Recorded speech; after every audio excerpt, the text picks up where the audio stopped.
अच्छा, last class में हमने बेसिकली बिजनेस इनकम का एक थियोरेटिकल जो व्यू है वो हमने लिया था। सेक्शन 18 से लेके सेक्शन 36 तक ये सारे सेक्शन जो हैं ये परटेन करते हैं आपकी बिजनेस इनकम से।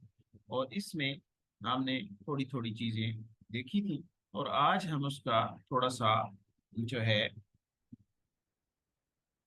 प्रैक्टिकल एस्पेक्ट जो है उसको आज हम कवर करें। अच्छा, बिजनेस जो टैक्सेशन है उसको जानने के लिए सबसे पहले जो जरूरी चीज है वो ये है कि आपको इस बात का पता हो कि बिजनेस इनकम जो है वो कैलकुलेट कैसे होती है। इस पे भी हमने थोड़ी सी बात की थी। तो बिजनेस इनकम कैलकुलेट होती है, बनता है प्रॉफिट एंड लॉस, जिसके अंदर आपको कितना रेवेन्यू आया, ठीक है, और उसमें से कौन से एक्सपेंसेस आपने लेस करने हैं, और उसके बाद आपकी नेट इनकम जो है वो कितनी है, जिसको business profit and loss account कहते हैं। ठीक है, या accounting profit and loss account कहते हैं। ये बात हमने डिस्कस की थी लास्ट क्लास के अंदर। और उसके बाद इसी बिजनेस प्रॉफिट एंड लॉस को सामने रखते हुए फिर हम क्या करते हैं, हम tax profit and loss account बनाते हैं। ठीक। तो दोनों जो इनकम होती है उनमें फर्क होता है। जो अकाउंटिंग प्रॉफिट होता है वो डिफरेंट होता है, और जो टैक्स प्रॉफिट होता है वो डिफरेंट होता है। तो आपने जो टैक्स लाइबिलिटी कैलकुलेट करनी होती है वो अपनी टैक्स प्रॉफिट के ऊपर कैलकुलेट करनी होती है। ठीक है, तो अभी आप थोड़ा सा सिंपल तरीके से चलते हैं। पहले एक सिंपल सी एक्सरसाइज करते हैं, फिर आहिस्ता आहिस्ता हम इसको थोड़ा सा, क्योंकि ये बिजनेस इनकम जो है ये एक ऐसा एरिया है जिसके अंदर थोड़ा सा हमें ज्यादा काम करना पड़ेगा। और मैंने लास्ट क्लास में आपको बताया था कि बिजनेस जो है वो तीन तरीके हैं। ठीक है, तीन टाइप्स होती हैं किसी भी बिजनेस की। तो तीन टाइप्स कौन सी होती हैं? Sir, trading, manufacturing, services. हाँ, बिल्कुल जबरदस्त, सही बताया आपने। तो इसमें हम मैन्युफैक्चरिंग जो है उसको हम टच नहीं करेंगे, क्योंकि मैन्युफैक्चरिंग में शाज़ो नाज़िर ये आपका वास्ता पड़ता है जिंदगी में उसकी टैक्सेशन के हवाले से। तो हम जो ये दो पार्ट है ट्रेडिंग का और सर्विसेज का, ये जो है इसको हम कवर करेंगे। सर्विसेज ये होती है कि आप कुछ बेचते नहीं है, आप अपनी सर्विसेज देते हैं। ठीक है, आपके पास कोई गुड्स नहीं होती बेचने के लिए, आप सर्विसेज देते हैं। जैसे डॉक्टर की सर्विसेज हैं, अकाउंटेंट की हैं, वकील की हैं, ठीक है, कंसल्टेंट्स की हैं, आर्किटेक्ट की हैं। तो ये सारी जो है ये सर्विसेज के जो है कैटेगरी में आता है। तो आज हमने बेसिकली ये देखना है कि एक सर्विसेज प्रोवाइडर जो है उसका प्रॉफिट एंड लॉस अकाउंट कैसे बनता है, और फिर उसकी हम जाके कैसे करते हैं,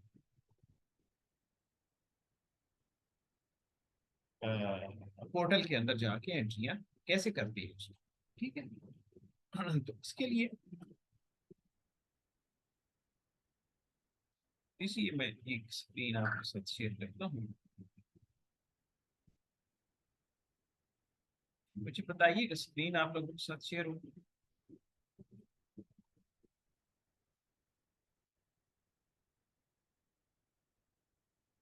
स्क्रीन आप लोगों के साथ शेयर होगी? सर, स्क्रीन शेयर हो ही नहीं है, बस सर हो रही है, प्रोसेस में है सर।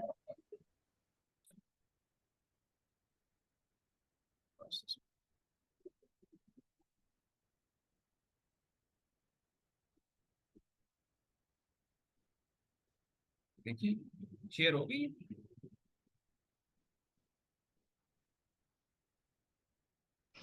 नो सर, अभी तक नहीं हुई। नहीं, उसका प्रोसेस चल रहा है, आपको नजर आ रहा है कि ये कुछ वर्किंग हो रही है कुछ या नहीं है?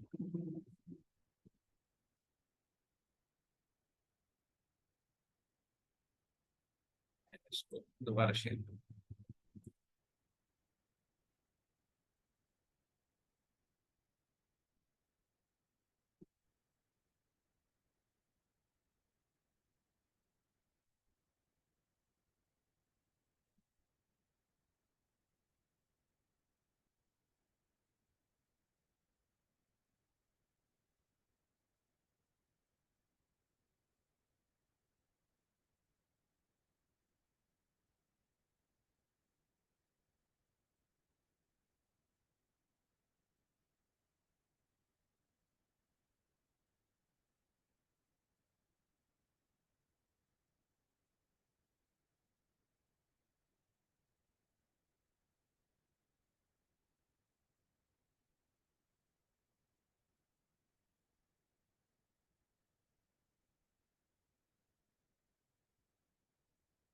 ठीक, अभी मेरे ख्याल से स्क्रीन शेयर होगी। जी सर, हो गई स्क्रीन शेयर। ओके, ये एक प्रॉफिट एंड लॉस अकाउंट है।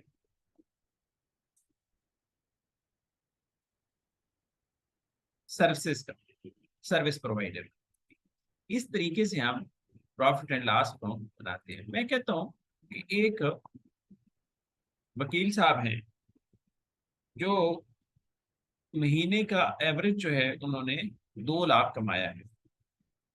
ठीक है, तो इस तरीके से उनका जो रेवेन्यू है पूरे साल का वो कितना हो गया, अगर वो 2 लाख महीने का कमाते हैं तो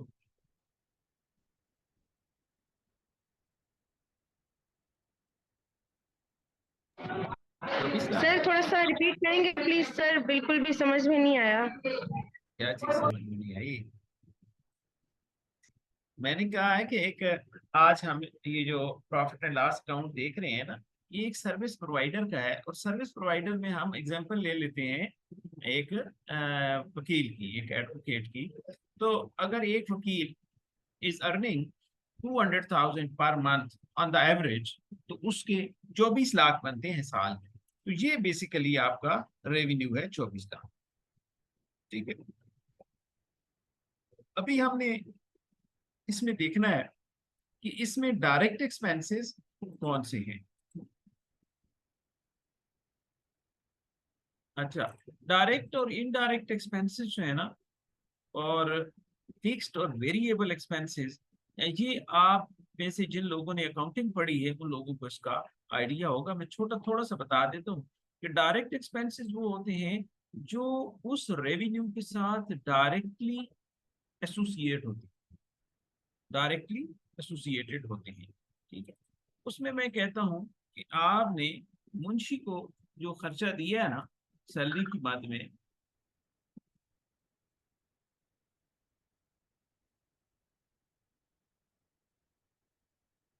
वो आपका डायरेक्ट एक्सपेंस है। तो आपने उसको दिया है जनाब तकरीबन, मैं कहता हूँ 30,000 पर मंथ आपने दिया, तो वो आपका एक्सपेंस है 3,60,000। आपका जो चेम्बर है, इवनिंग ऑफिस है, उसके जो यूटिलिटी बिल्स हैं उसकी मद में आपने 1,20,000 रुपया पे किया है। ठीक है, उसके बाद है अदर डायरेक्ट एक्सपेंसेस, वो मैं कहता हूँ आपके हैं जनाब 65,000।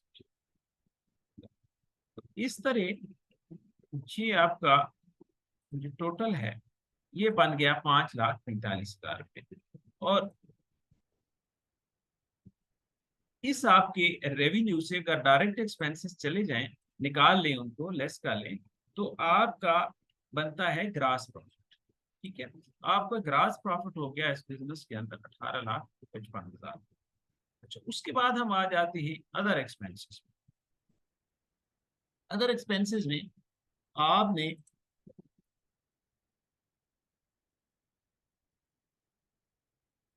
मैं कहता हूँ कि आपने आपकी इवनिंग ऑफिस में कोई बच्चा आता है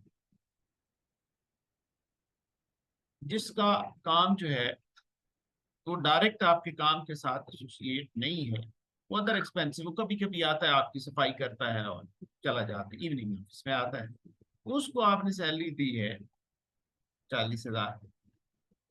ठीक है, उसके बाद छोड़ देती है।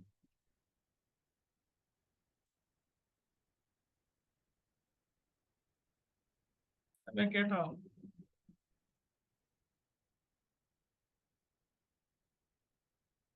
कि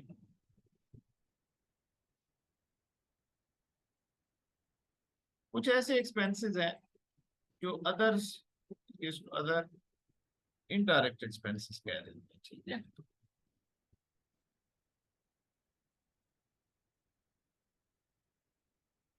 जी आपने पे किए हैं तकरीबन 32,000। ठीक है,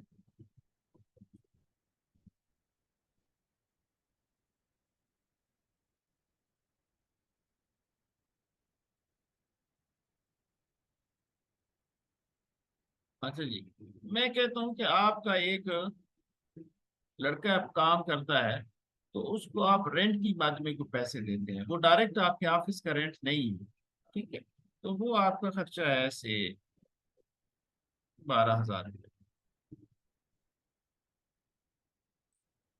तो आप छोड़ दें, इनको निकाल लेते हैं, सबको डिलीट कर दें। इसको थोड़ा सिंप्लीफाई करते हैं, ठीक है जी। तो इस तरह ये आपके जो अदर एक्सपेंसेस है ये हो गए 84,000, और आपका नेट प्रॉफिट जो है वो आ गया 17,71,000। आपकी अदर इनकम भी कोई नहीं है, इसको भी थोड़ा सा सिंपल ही रखते हैं, और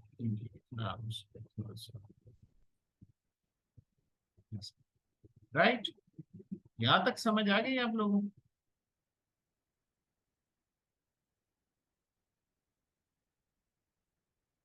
यहाँ तक समझ गए? सर ये जो अदर एक्सपेंसेस आपने यहाँ पे लिखा हुआ है सर, ये अदर इनडायरेक्ट एक्सपेंसेस है। जी जी, इनडायरेक्ट एक्सपेंसेस। और सर ये रेंट हमारा डायरेक्ट में, मतलब ये रेंट अलग है, लेकिन रेंट वैसे तो हमारा डायरेक्ट इस एक्सपेंस में आएगा ना। एक चीज, वो अगर आपके रेंट जो है ना वो उसका चैम्बर का या ऑफिस का है, फिर वो डायरेक्ट एक्सपेंसेस में आएगा। ये मैंने कहा है कि आप किसी कोई बच्चा है आपके साथ शाम में काम करता था, आपने उसको आपको रेंट पे कर दिया, उसको कंपनसेट कर दिया, तो इस वजह से मैंने सिर्फ उसे आपको लिखा, ठीक है। तो ज्यादा मैंने डिटेल नहीं डाली, बाकी ये रेंट शेंट और ये सारी चीजें जो है ये डायरेक्ट एक्सपेंसेस में जानी चाहिए। अच्छा जी, अभी इसकी हमने क्या निकालना है?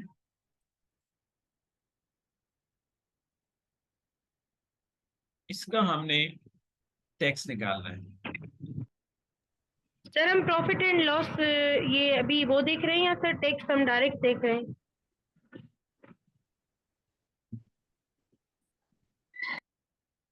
एक मिनट।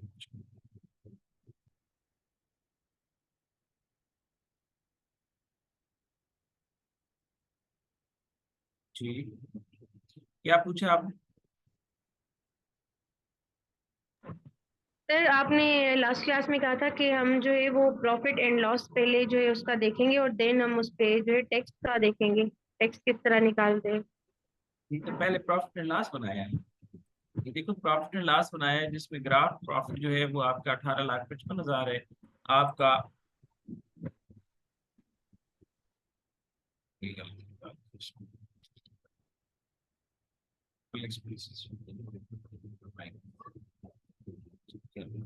तो ये जो है ये प्रॉफिट एंड लॉस ही है ना जो हम निकाल रहे हैं। इसमें रेवेन्यू है, डायरेक्ट एक्सपेंसेस हैं, इनडायरेक्ट एक्सपेंसेस हैं, और ये सारा कुछ माइनस करने के बाद जो आपके पास रिमेनिंग है वो आपकी टोटल इनकम, और ये आपका अकाउंटिंग प्रॉफिट एंड लॉस है।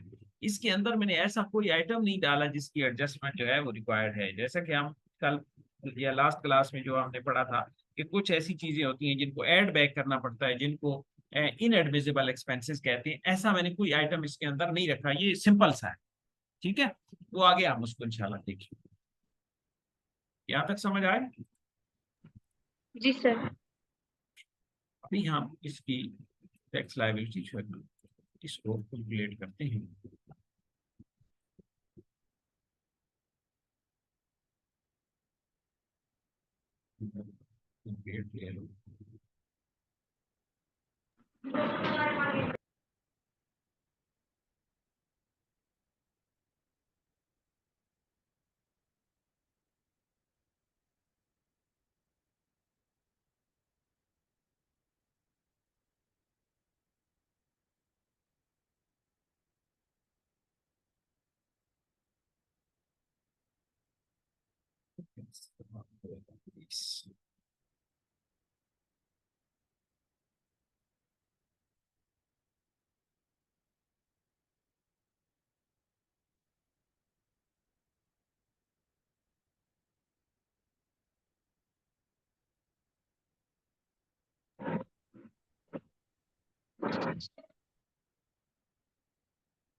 आप स्क्रीन नजर आई है?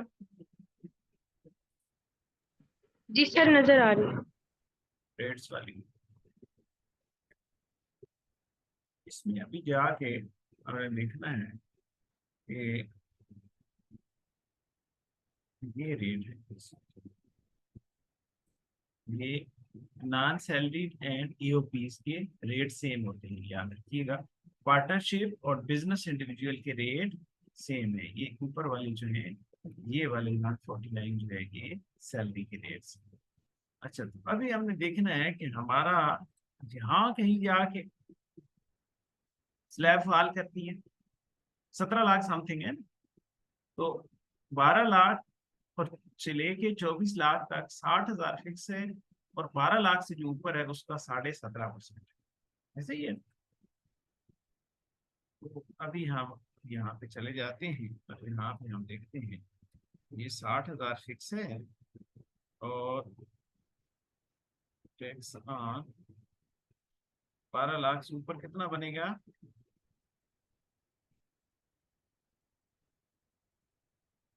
12 और 5,71,000 ऐसे ही है।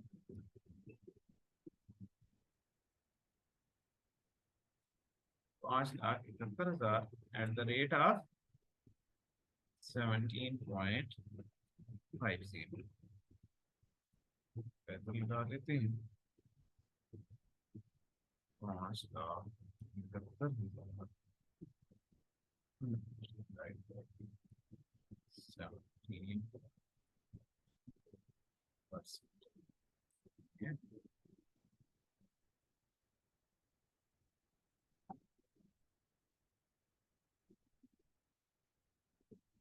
ये टैक्स लाइबिलिटी आपकी बनती है 159,925। ठीक है जी।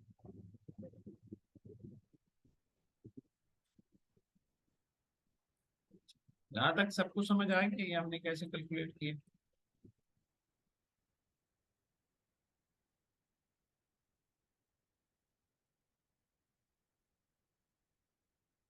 ये आप लोग हैं। सर ये सर स्लेब वाला जो अभी सर आपने बताया, इसको थोड़ा सा रिपीट करेंगे सर? सर इस पे फिक्स जो है वो टैक्स 60,000 है, ये देखो ना, ये और स्लैब प्लस 17.5। सही सही। ये देखिए ना, ये स्लैब है 12 लाख से लेके 24 लाख तक जो है ना, 60,000 फिक्स है, और 17.5% है किसका, 12 लाख से जो ऊपर है। यही वाली कैलकुलेशन हमने यहाँ पे की है कि फिक्स 60,000 है, और 12 लाख से ऊपर कितना बनता है, ये 17 लाख है ना। इसमें से आपने 12 लाख लेस किया, तो पीछे आपके पास 5,71,000 आ गई। जैसे 17, ये देखो ना, इस माइनस 12 लाख, पीछे ये बन गया 5,00,000।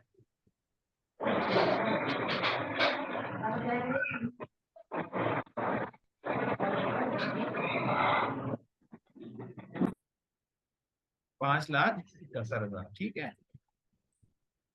ये इसी 5,71,000 पे हमने कैलकुलेट कर लिया है 17.5%, ये फार्मूला हमने लगा दिए। ठीक है, 17.5%, तो ये 99,925, और जब दोनों को ऐड किया तो आपके पास 159,925 आ गया। अभी हम इस चीज को लेके जाते हैं, इधर लेके जाते हैं पोर्टल में। इसको हम पोर्टल में जाके कैसे इसको इंकॉर्पोरेट करेंगे।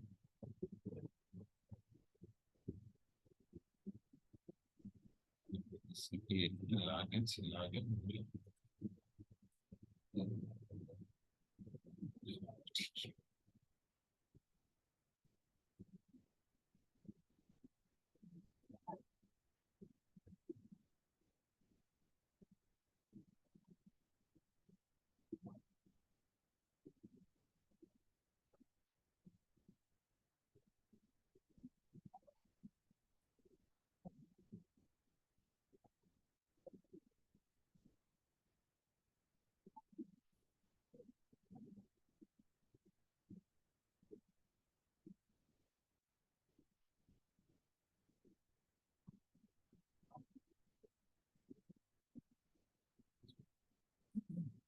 यहाँ मेरे साथ है ना? जी सर।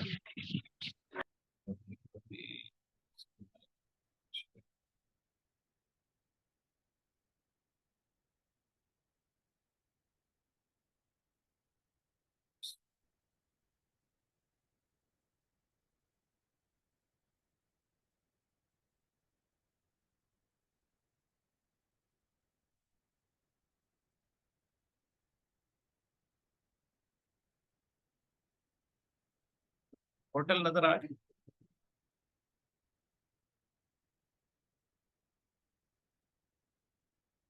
होटल नजर आ रहा?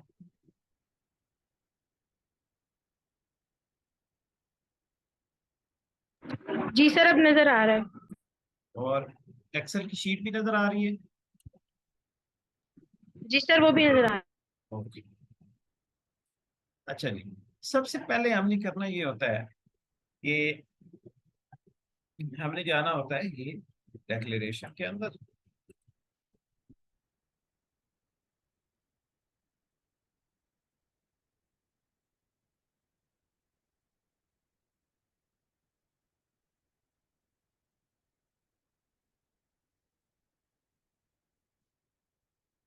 रिस्पॉन्स है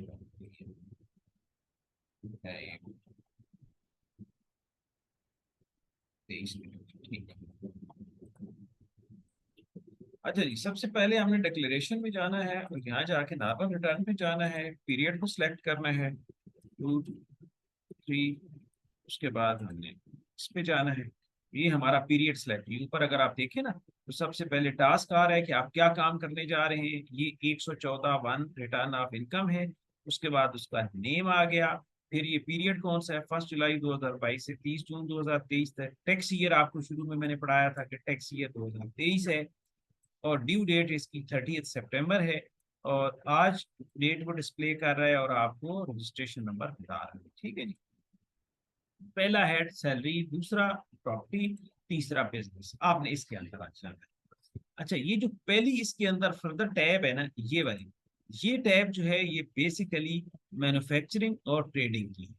इसके अंदर मैन्युफैक्चरिंग और ट्रेडिंग के आइटम आने हैं। और अगर आप सर्विस प्रोवाइडर हैं तो फिर आपने अदर रेवेन्यू पे जाना है, ठीक है। तो अदर रेवेन्यू पे हम जाते हैं, तो इसमें दो तीन ऑप्शन है कि या तो ये fee for technical oblique professional services में आप डाल सकते हैं, या आप अदर्स के अंदर डाल दें।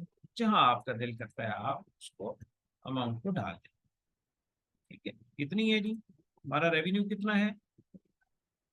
24 लाख। 24 लाख को यहाँ से कॉपी करके आप जो है यहाँ पे डाल दीजिए, कंट्रोल।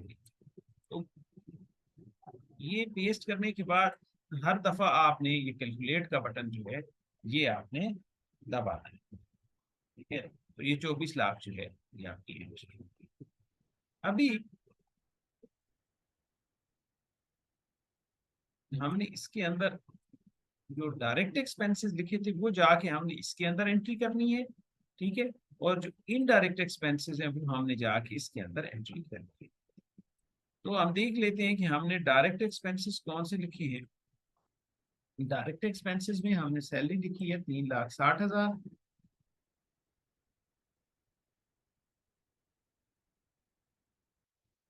सैलरीज किधर है, ये सैलरीज हमने लिख दिया 3,60,000 और हमने इसको कर लिया कैलकुलेट। उसके बाद अगला आइटम क्या है, उसके बाद है यूटिलिटीज। यूटिलिटीज में 1,30,000 है। वो हमने यहाँ कहीं यूटिलिटीज का ऑप्शन होगा, पावर, गैस और रिपेयर मेंटेनेंस पर, इसको हम गैस के अंदर ही जाके लिख लेते हैं, ठीक है। और साथ ही हमने कैलकुलेट का बटन दबा दिया। उसके बाद तीसरा आइटम क्या है, तीसरा आइटम है अदर डायरेक्ट एक्सपेंसेस। इसका यहाँ एक और रो भी है, ये अदर डायरेक्ट एक्सपेंसेस। तो हमने यहाँ पे इसको डाल दिया। तो आपके पास अभी कितना आ रहा है इनकम लॉस फ्रॉम बिजनेस, 18,55,000। अगर आप यहाँ जाके देखें तो आपके पास 18,55,000 ही है, ठीक है। उसके बाद हम आ जाते हैं अदर एक्सपेंसेस पे या इनडायरेक्ट एक्सपेंसेस पे। इसमें सैलरीज जो हैं वो आपकी हैं 40,000। अभी आप इस टैब के अंदर जाएंगे, इस टैब में ये सैलरीज एंड वेजेस, यहाँ पे आप 40,000 डालेंगे। उसके बाद आपके पास क्या है, उसके बाद आपके पास है अदर इनडायरेक्ट एक्सपेंसेस 32,000। ये स्क्रीन सारी नजर आ रही है ना, दोनों पे मैं शिफ्ट करता हूँ तो। जी सर, नजर आ रही है, दोनों ओके नजर आ रही है। ओके, यहाँ पे जो है अदर इनडायरेक्ट एक्सपेंसेस में जाके हमने 32,000 डाल दिया है। उसके बाद कहते हैं कि रेंट जो है वो 12,000 है। तो यहाँ जाके हम कहीं देखेंगे ये रेंट है, इसमें जाके हमने रेंट डाल दिए है। और बाकी अभी हम ये इन सारी जो डिटेल्स हैं इनमें अभी हम नहीं पा। तो आपका अकाउंटिंग प्रॉफिट एंड लॉस कितना हो गया, 17,71,000। और यही हमने यहाँ पे भी निकाला था, 17,71,000। ठीक हो गया जी। अभी हम जाते हैं इसकी टैक्स कैलकुलेशन पे। टैक्स कैलकुलेशन पे ये आपने टैक्स चार्जेबल पे जाना है, कंप्यूटेशन पे जाना है। तो ये अगर आप देखें तो 159,95 और 159,95 यही हमने कैलकुलेट किया। ठीक है जी, यही हमने कैलकुलेट किया था। और ये सारे का सारा आपका एडमिटेड आ रहा है, एडमिटेड। ये जब आप इसको पे कर देंगे तो ये वाला एडमिटेड जो है ये खत्म होके इधर आ जाएगा। पे कैसे करना है, पे ऐसे करना होता है कि ये जनरेट बिल करना होता है, और ये उसके नंबर शंबर सारा किसको यहाँ से जनरेट बिल करेंगे तो एक चालान जनरेट हो जाएगा और वो चालान आपने जमा करा देना। ठीक है, ये इसको पे इस तरीके से किया जाता है।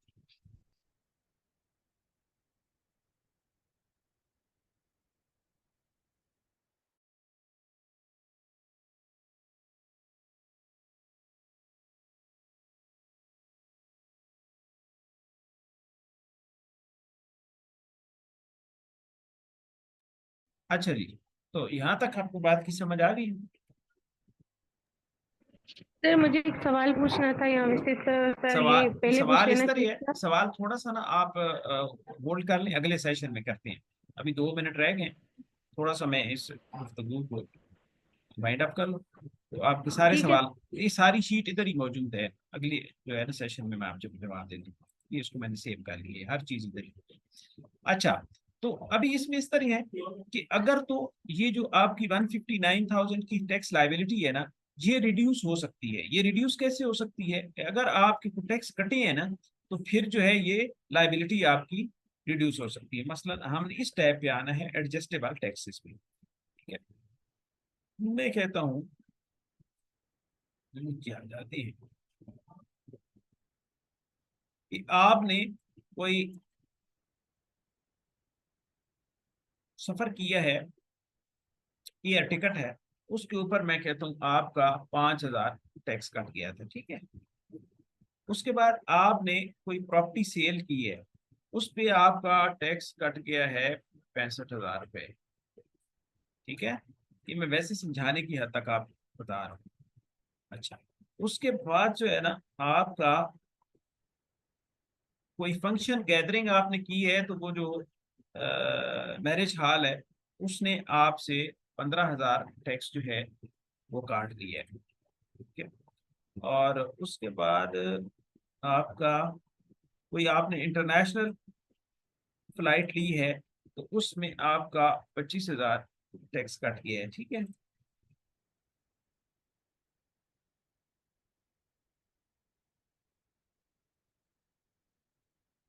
सबको कैलकुलेट करते हैं। तो इस तरह 1,10,000 जो है ना वो टैक्स आपका ऑलरेडी कटा हुआ है। अगर आपका 1,10,000 टैक्स ऑलरेडी कटा हुआ है तो ये आपके 159,000 से लेस हो गया, आपकी लाइबिलिटी जो है अभी सिर्फ 49,000 रह गई। अच्छा, इस तरह अभी 1 मिनट से टाइम कम रह गया, तो अभी हमने ब्रेक करनी है, तो 10 1 मिनट की। ठीक है ना, तो ठीक 10:15 जो है ना हम दोबारा इसको सेशन को स्टार्ट करें, ठीक 10:15 पे। ठीक है।